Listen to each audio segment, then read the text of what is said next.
Hallelujah, hallelujah.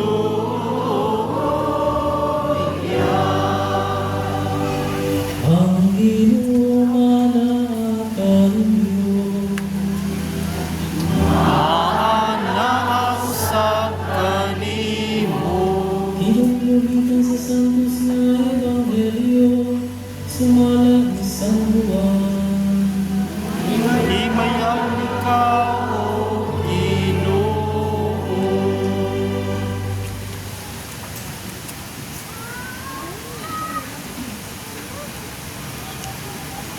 Si Jesus ningon ngadto kang Nicodemus. Wala pa'y nakasaka sa langit gawas ni adto nanaog gikan sa langit ang anak sa tao. Ingon nga giisa ni Moises dito sa paminawan ang bitin nga tumbada nga gibutang og tukod.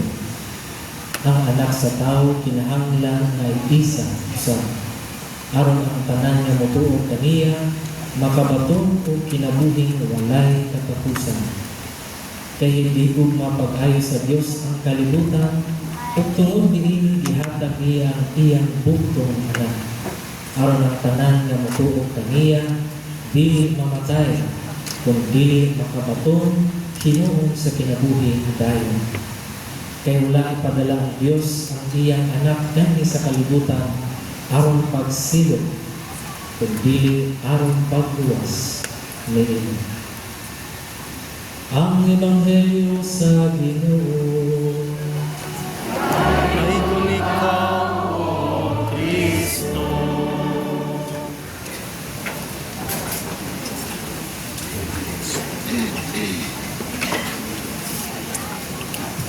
Pit Senyor!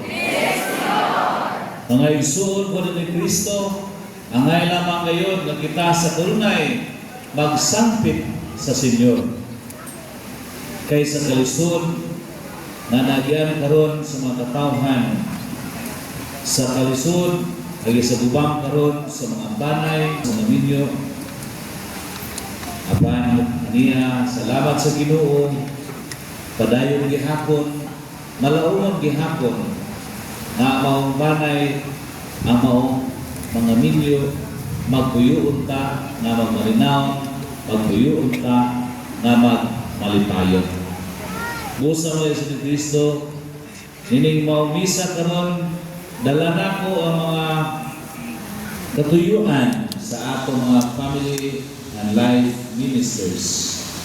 Nakinsa na ningkamot yung pag-ayo nga matabangan ang banay, ang mga minyo na unta ilag yun nga masinati ang kalipay diha sa banay o ang kalipay diha sa panagtiayon kay mao man kini ang kabudon sa Dios. Dalaw sa nakos mo pag-ampo karon ang tanang banay nga naa nagmadaugon batok sa daghang mga pagsulay nagbuyo na malipayon. Naunta sila padayon silang pagkamalipayon aron nahimo silang inspirasyon ngadto sa daghang mga banay ngadto sa daghang mga magtiayon. O dala sa nagkaroon sa Kristo sa akong pag-ampo ng santos na misa ang makatuyan ng taon sa mga menyo o sa mga banay na naing taon sa kahimtang sa kalisod. Na naing taon sa kahimtang na daw kita ni kabudon sa Dios apan na itabo diha sa tanay, diha sa mga menyo. Mga igsuon ko ni Kristo.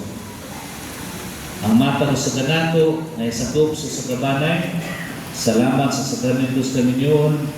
Salamat sa mga managtiayon na nabisag pa silang kasagian sa mga kalisod o ilang nakitaan na mga kalisdanan diha tingali sa ilang mga silingan o diha mismo sa ilang pamilya na naagyoy gito mga marriages in difficult situations. And yet, tungod kay sila malaumon man, masaligon man na ang Ginoo nga nagtawag nila diha sa mga kaminyoon o diha sa mga banay padayon gid sila nga naa ni dawat sa mga sakramento o padayon usab sila nga nidawat sa hagit nga mag-umol sila og bag-ong banay ug laing banay mga kaisunod ng Kristo. Niyan itong baguhay pa kong pari, patanaon pagwato panahon na. Dili pa medyo patanaon paggamay kay karong panahon na. Dili pa ang sa Kristo. Dugay-dugay ang panahon. Nasayang ko sa kaparokya ni San Agustin. 15 kubri na akong parokyahan akong panahon na. Pagkagamaya hinoon sa akong mga koleksyon o mga pamisa dito Galita, nagod yung panahon na wala ko'y pamahaw ba kay waday kanon, no? Waday lugas di akong hina na akong kusnero kil wami ko bukawa alas 8 na punta kung may mga ganda pamahaw siya hina nabitaw kapag di nawa yung lugas kung kinili mo tayo kwarta sa mabungol sa tao hindi kita bumog, no? Mauna ko sa Kristo nga yan ang kalisod. Dihay panahon nga ang akong sudan pali kayo sumul ako lang lain-lainon karong buntaga ang miswa akong sarinasan pagkasundugma ako ang sardinas sa food mo akong miswahan. Lahi naglami kanang sardinas ng miswahan o ang miswang ng sardinas. Suwero ba ninyo, di ba kayo lain-lain kayo yung lami. Pero bisan ba sa lugar na pamilya itong nagamay sa akong koleksyon o taon sa akong mga pamisa o panahon na napoy ko sa kaisuon na nag-adik-adik masipyan ganin ko, makawak yun mga sinsiyo, bertigil problema hangin na ko. Grabe ni mga Kristo Kristo, wai ko mo surrender sa pag-ampo. Wai isa ko mo surrender sa pagdawat kaniya, kay lagi alang ka na ko, ang usa ka igsuon, usa ka na sa kagasa alang ka na ko. Wala na ko pangayo naabadi na ito'y makapili karon o kinsay mo igsuon ni kalibutana. Doon na mo makapili kanimo o kinsay mong amahan, kinsay mong inahan, kinsay mong anak. Kano sa kamataw, asa ka dagiti kamataw.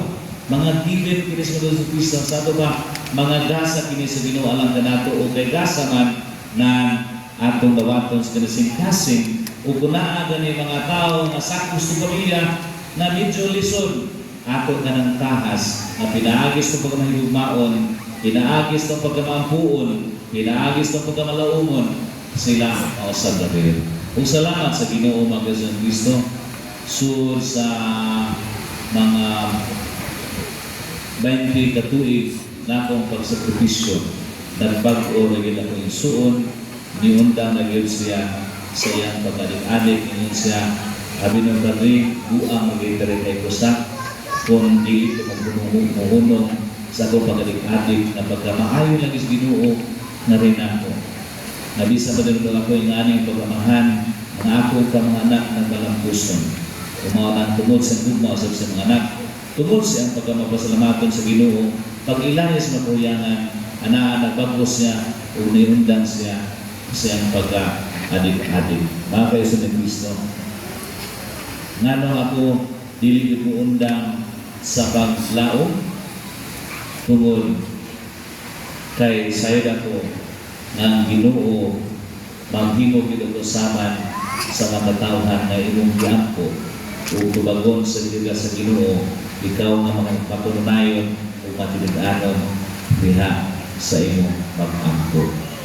Usahay mo sa Kristo ang inundan nano na mawagtangan kita paglaom tungod kaya naa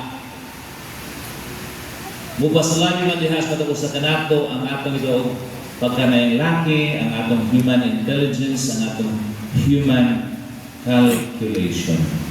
Gumawa ka na hinundan nga nga mawagtangan na kita paglaom alang kanato tungod kay kini siya tawhana imo na ni siya hangtod sa hangtod na gini ngayon ani ang iyang kahintang.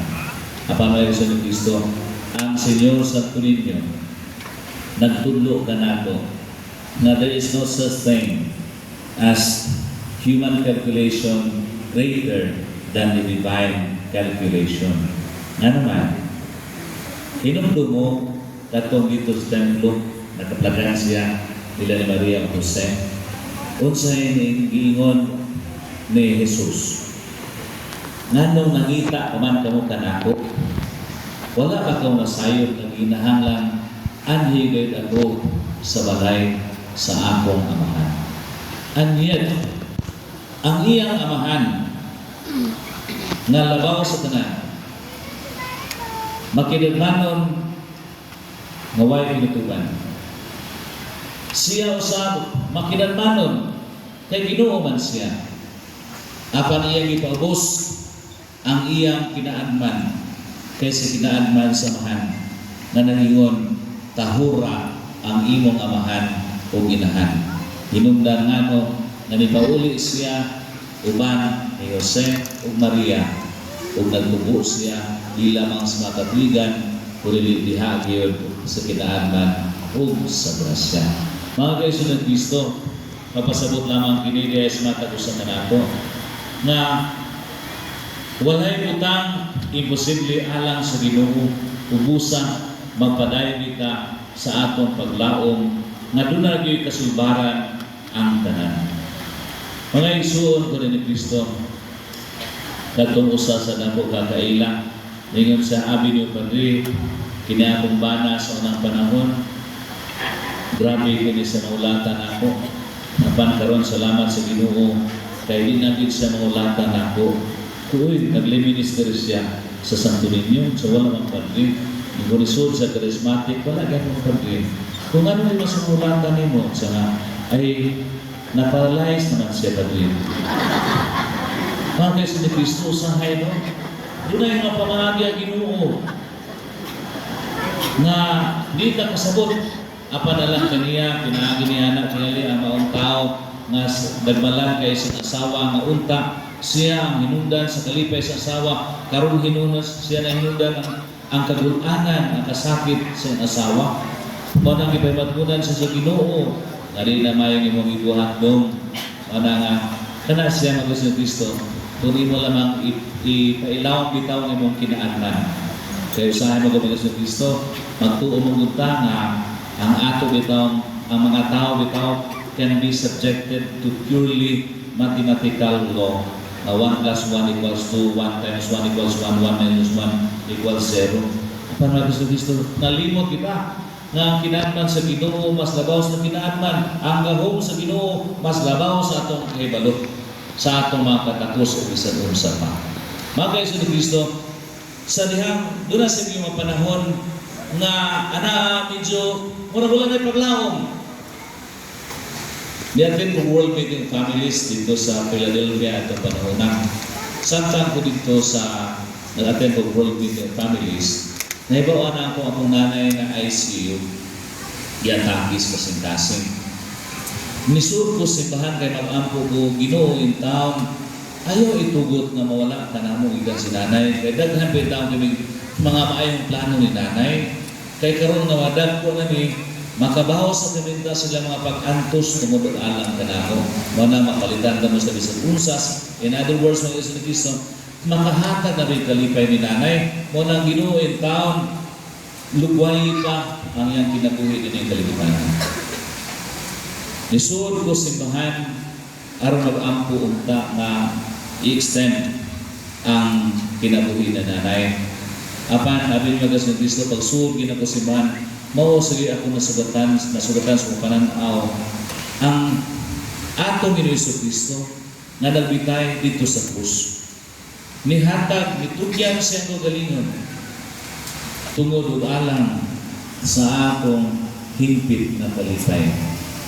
Mga igsuon ko ni Kristo, nakayo ko sa kagalingon pagkahapugiro lang yun nako, nagtuo ko nga ako mas makahatag pa o kalipay ni nanay kaysa sa kalipay na ikahatag sa Ginoo nga anda mo pagkamatay tungod o alang kaniya.